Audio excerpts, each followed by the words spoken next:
नाजरीन आदाब, Deccan today news में आप सभी का इस्तकबाल है।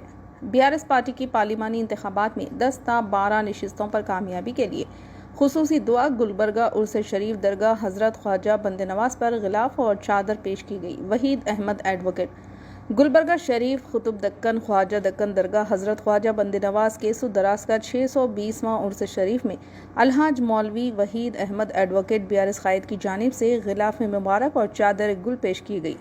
खास कर बीआरएस पार्टी की पार्लिमानी इंतखाबात में 10 ता 12 नशिस्तों पर कामयाबी के लिए खुसूसी दुआ की गई। इस मौके पर पार्टी बीआरएस कायदीन मुल्क में तब्दील सेक्युलर हुकूमत के क़याम के लिए खुसूसी दुआ की। इस मौके पर मोहम्मद अजहर शेख, मुफ्ती मोहम्मद आसिफ कासमी, मोहम्मद शाहिद, मोहम्मद खलील, मोहम्मद यूनुस, नईम भाई, हाफिज अब्दुल क़य्यूम और दीगर मौजूद थे।